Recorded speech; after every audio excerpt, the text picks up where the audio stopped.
Welcome to the Northbridge Flute Academy, and today I'm going to be talking a little bit about the CPE Bach Sonata in E minor, the Allegro, and we'll be dealing on some of the technical aspects of this. Now, this is music from the Baroque period, and it's so easy to be stuffy with this music. We're slightly intimidated by the fact that now quite often pieces are performed on original, authentic instruments, and then we've got people talking about they've read the book by Quantz, and then someone saying, yes, but it was different in Leipzig, and it was different in Hamburg, and it was different in Dresden, how they did everything then. But the most important thing, there are just three things to remember about Baroque music, and that's shape, energy, and life. You know, this was the popular music of its day, and I feel too often there's a rather pious approach, almost a sort of semi-ecclesiastical approach to how we should work on these pieces. They should be fun. Remember that the musicians in this wonderful era of music, they were also capable of having great fun as well.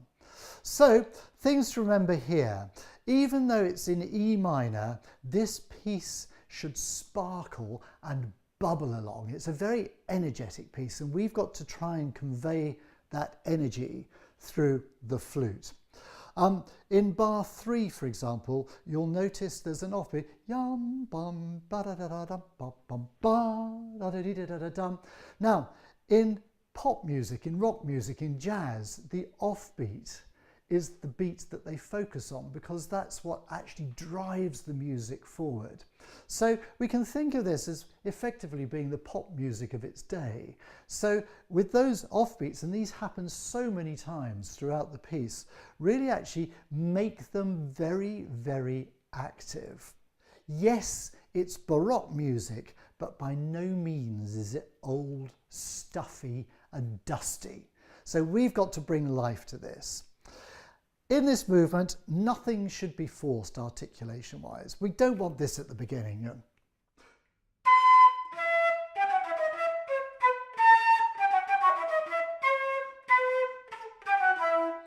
We have to be so careful about how we use the tongue. We can't see this contraption inside our mouth working, but we try too often to use our respective languages to actually provide the beginning of a note.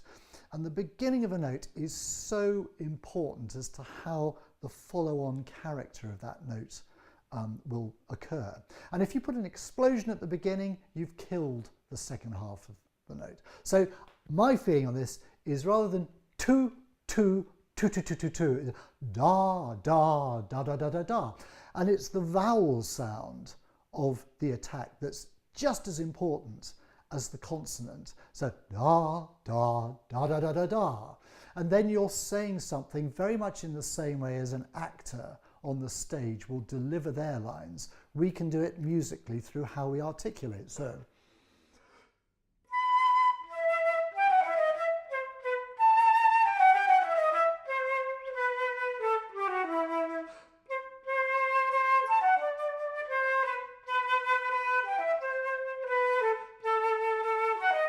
So that's using the tongue in a much more gentle way than I would do linguistically in my everyday speech, but it's very appropriate, particularly for this style and period of music. In bar 31, the music changes slightly with the introduction of demi-semiquavers or 30-second notes. And again, what we've got to be careful is to not play them like this.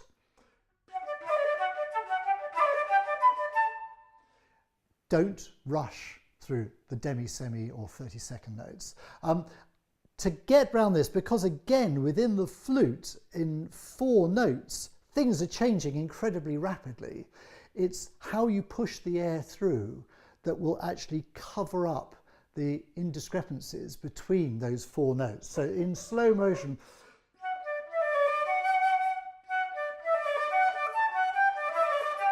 I'm pushing air through the 4 30-second notes, demi-semiquavers, and speed it up, and then get this.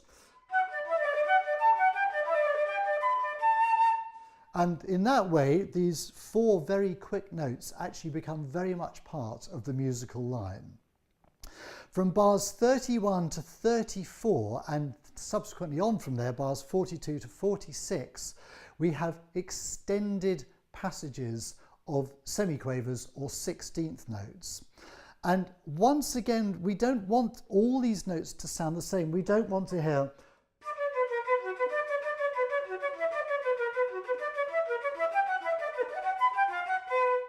it sounds like a train just chugging slowly through a station. Perhaps try different vowel sounds again. So you could try for doo-da, doo-da, doo-da, doo-da, doo-da, doo-da, doo-da, doo-da, or even try doo-da-dee-da, doo-da-dee-da, doo-da-dee-da, doo-da-dee-da.